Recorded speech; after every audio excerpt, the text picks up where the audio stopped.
tabung LPG 3 kilo ya, yang untuk rakyat miskin. Kemudian saya pernah melihat itu Ustadz mengatakan bagaimana hukumnya Ustadz membeli apa jenenge LPG 3 kilo kan orang miskin. Kata beliau haram hukumnya. Aku gak setuju sebenarnya. Saya nanya beliau itu, aku ada di beliau, aku insya Allah akan apa ya? Itu sih gitu. Cuman karena nggak punya akses, ya gitu. Sebenarnya gini, beliau itu ya paham ya, cuman yang saya sayangkan itu adalah beliau tidak melihat fakta secara mendasar gitu ya. Jadi ketika kita menghukumi hal yang baru itu nggak boleh langsung ini haram, ini halal, tanpa harus memahami faktanya. Bahaya kalau gitu. Faktanya gimana? Tabung LPG 3 kilo itu secara fakta itu apa sih itu? Itu adalah kekayaan alam. Dalam Islam itu manusia itu berserikat antara 3 hal. Air, padang rumput, dan api. Api. Ada hadisnya itu. Jadi manusia itu berserikat artinya memiliki sisa bersama. Padang rumput, air, dan api. Api ini ketika di para ulama itu mengatakan adalah energi. Energi itu ada gas bumi, ya bensin, apa itu pokoknya yang menghasilkan energi kuat, energi lah, api lah gitu. Nah itu adalah pemilikan umat itu.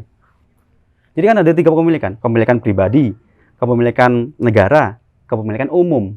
Dalam Islam itu ada 3. Kepemilikan pribadi ya. Jadi kepemilikan pribadi seperti rumah. Ini rumah saya misalkan. Rumah Gustosa. Yaudah dia itu berarti rumah Gustosa. Negara nggak boleh nganu-nganu ini. Ada kepemilikan negara. Kepemilikan negara ini adalah kepemilikan seperti gedung pemerintahan itu milik negara. Nggak boleh rakyat itu ngambil atau menjualnya, nggak boleh. Menghancurkan, nggak boleh. Kayak dulu demo-demo sampai menghancurkan, nggak boleh itu. Kepemilikan negara nggak boleh dihancurkan. Ada yang ketiga adalah kepemilikan umum yang mencakup 3 hal. Air, padang rumput, dan api. Nah, api ini salah satunya adalah energi gas bumi, batu bara. Nah, itu sebenarnya dalam Islam itu adalah milik rakyat. Yang dikelola negara, kemudian diberikan kepada rakyat. Gratis sebenarnya itu. Harusnya. Nah, menjadi berbayar karena dikapitalisasi tadi itu. Makanya kapitalisme itu perlu kita kaji benar-benar itu. Sehingga seolah-olah negara itu adalah perusahaan, rakyatnya itu adalah pembelinya. Padahal negara itu adalah meriayah, melayani rakyat sebenarnya kan gitu. Konsep Islam kan gitu. Kan makanya kita lihat Sayyidina Abu Bakar, Sayyidina Umar itu sampai lesehan. Kenapa? Beliau itu memposisikan diri sebagai pelayan rakyat, bukan penguasa rakyat. Pelayan rakyat berarti kan melayani rakyat. Beliau itu misalkan Sayyidina Umar tuh keliling-keliling sebelum rakyat makan beliau nggak makan. Kenapa? Beliau merasa ini pelayan umat, pelayan rakyat. Bukan seperti sekarang. Sekarang kan raja, pokoknya gini, kayak gitu. Bahkan sekarang yang awalnya itu kepemilikan umum yang harusnya dikelola negara dikasihkan kepada rakyat, itu jadi dibeli. Nah, kepemilikan umum ini itu semua tuh boleh. Yang kaya, yang miskin boleh semua itu. Kayak bensin misalkan. Kayak kan dulu pernah ada Pertalite khusus untuk sepeda motor, mobil nggak boleh pakai Pertamax. Sebenarnya salah itu. Kenapa? Orang kaya pun itu juga berhak mendapatkan karena sama-sama rakyat. Loh, kan nggak adil mas nanti mas. Adil kalau sistem itu jalan. Karena orang kaya kan dibebani harta zakat mal kan. Nah, orang kaya itu diambil zakat malnya. Orang miskin enggak.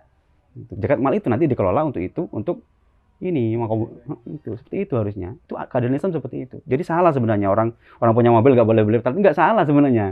Boleh juga karena dia rakyat juga.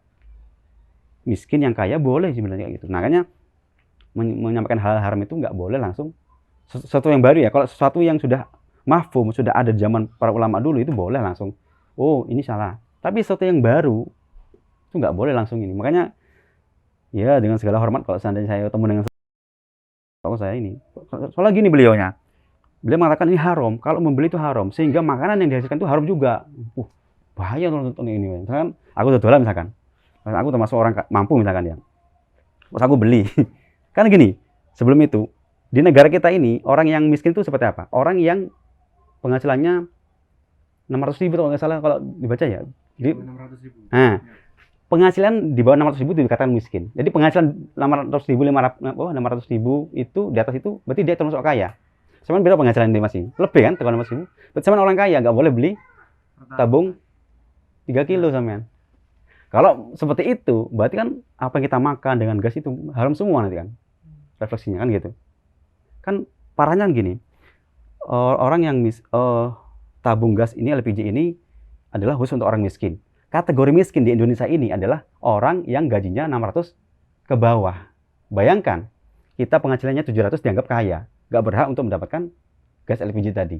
Kalau kita membeli itu, kita nanti dosa, makan kita dosa semua. Nah, kalaupun misalkan negara itu menarik biaya atas misalkan gas alam, misalnya jadi gas LPG itu boleh saja sebenarnya. Untuk apa? Untuk mengganti biaya produksi. Tapi itu pun apa ya? Jangan mengambil keuntungan di situ. Nggak boleh, haram hukumnya. Jadi misalkan menjual LPG 5.000 misalkan, itu boleh. Misalkan memang untuk produksi. Jadi kan dari gas alam kan diolah kan butuh biaya itu. Seandainya negara itu nggak kuat bayarnya, itu boleh menjualnya kalau memang nggak kuat. Hanya untuk mengganti ongkos produksi doang. Bayar karyawannya itu nggak apa-apa. Harusnya kayak gitu, harusnya loh ya, kalau sistem Islam kayak gitu. Makanya kita memang dihadapkan pada sistem kapitalisme yang semua itu ya dibisniskan gitu ya. Kemarin saya share kan di sini yang partai itu mendapatkan dana hibah 28 miliar dari pajak. Siapa yang bayar? Rakyat yang bayar. Digunakan untuk apa itu? Ya iyalah, apalagi. Zolim banget kan? Zolim itu harus dikritisi. Itu kezoliman yang harus dikritisi. Bukan kita itu membangkang, bukan kita mau jadi negara harus diperangi, enggak gitu. Bukan. Kita enggak sedang berperang kepada negara, kita enggak sedang memberontak, enggak. Jauh dari itu, kita sedang mengkritisi kezoliman penguasa. Misalkan ada penguasa misalkan. Ada penguasa nih ya. Kita bukan menyerang pribadi beliau, tapi menyerang kebijakan beliau. Enggak boleh kita menyerang personal, misalkan lah ya. Pak Jokowi misalkan. Enggak boleh kita menyerang Pak Udin, enggak boleh. Pak Jokowi ini enggak boleh seperti itu. Tapi kebijakan beliau yang merangsang rakyat itu yang kita kritisi. Jadi kita menyerang personal itu enggak boleh. Ya. Apalagi sampai teroris, apalagi sampai membangkang kebenaran, enggak boleh seperti itu. Yang kita serang adalah ide-ide, paham-paham yang salah. Gitu. Sehingga ketika masyarakat itu mengerti, mereka akan paham bahwasanya ini salah, ini benar gitu ya. Seperti itu teman-teman. Jadi kezaliman itu dimanapun kita berada, kita harus paling tidak kita terenyuh hatinya gitu ya. Kayak tadi itu, ya Allah, masuk 600.000 di bawah itu dianggap kaya. Ya Allah, 600.000 gaya oprek, gaya jomblo ae seminggu paling entek. Ya jomblo apalagi yang punya keluarga, punya anak 2 misalkan. 600.000 itu udah apa cuma. Dia anak sekolah tak pokoknya 600.000 itu. Apalagi sekolah yang tinggi misalkan yang SPP-nya sampai 2 juta, 1 juta tuh. Waduh, ya tompes sama sekali itu. Nah, ini kan kayak gitu. Sedangkan orang-orang kapitalis yang besar-besar yang punya bos besar itu semakin kaya mereka itu. Misalkan aset-aset negara kayak hutan itu kan istilahnya ada izin mengelola itu ya. Kayak kan banyak itu asetnya. Tapi aset negara cuma dikelola oleh dia gitu loh. Itu ada aturannya gitu. Kayak itu iya, dia itu punya aset banyak. Tapi sebagian itu adalah aset negara yang sebenarnya nggak boleh diambil alih oleh orang lain selain untuk rakyat, benar rakyat itu. Nah, ini Islam tuh mengatur kayak gitu teman-teman. Jadi jangan sampai kita itu mengabaikan hal itu. Ini salah ini. Islam itu nggak kayak gini. Rasulullah nggak ngajarkan kayak gini. Kapitalisme itu salah. Sekarang kita berada di negara kapitalisme. Dulu sosialisme. Di zaman sosialisme itu adalah zaman di mana dalam sistem ekonomi mereka itu semua harus sama. Jadi semua harus sama. Orang karena harus sama, maka nggak ada kepemilikan individu, kepemilikan negara semua. Jadi mereka bekerja di sawah misalkan, ya udah hasilnya itu untuk negara bukan untuk rakyat. Itu kalau sistem ekonomi sosialisme. Kebalikannya sistem kapitalis. Semua orang yang punya duit bisa membeli apapun. Contohnya sekarang ini banyak orang yang mengambil alih atau membeli lahan untuk jadikan properti misalkan. Ini bukan properti ya. Di tanah di Jabodetabek yang kota besar itu ya. Kalau juga misalkan menjadikan proyek tol, kemudian tanahnya itu dibeli. Itu kalau di zaman kapitalis ini apapun boleh dibeli, bahkan pulau pun bisa dibeli sama orang-orang. Gak ada batasan. Padahal dalam Islam nggak boleh. Negara itu adalah kepemilikan negara, nggak boleh dijual, nggak boleh diswastanisasi. Misalkan aku beli pulau Dan itu nggak boleh sebenarnya beli pulau. Kan di Indonesia kan ada jual pulau itu. Coba cari dah jualan pulau Indonesia. Ada. Bayangkan pulau Indonesia itu punya rakyat itu dijual. Bayangkan untuk siapa itu? Untuk kepentingan orang kapitalis itu. Kasihan rakyat yang ada di pedesaan. Mereka tiba-tiba tahu-taunya kok ini langka, ini mahal. Padahal itu adalah hasil dari kebijakan ekonomi kapitalisme. Mas ngapain mas kita belajar itu mas?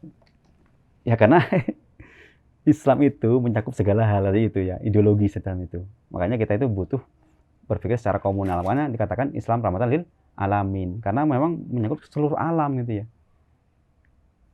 Jadi kayak gitu, jangan sampai kapitalisme itu menguasai kemudian ya seperti sekarang ini menguasai kita gitu ya. Bahkan kita sesama muslim dibentur-benturkan. Oh ada muslim yang ini, oh ini kita benturkan. Jadi ini ada kalau teori penjajah itu ada teori belah bambu.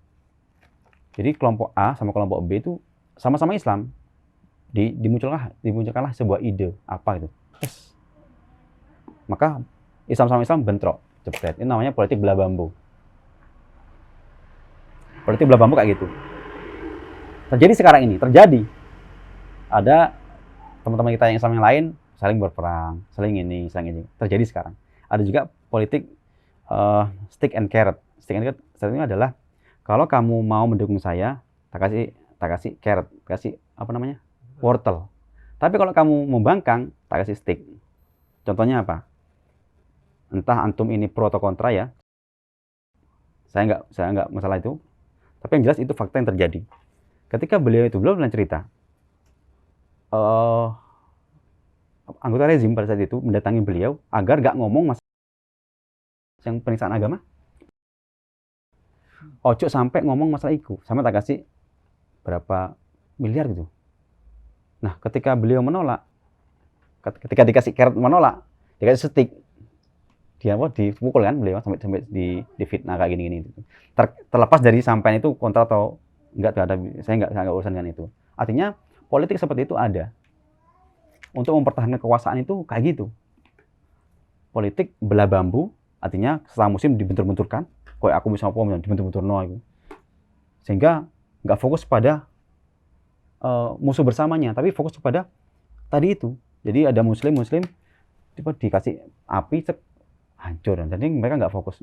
Jadi kekuasaan itu diambil oleh para penguasa kapitalis itu. Ada juga yang stick and carrot.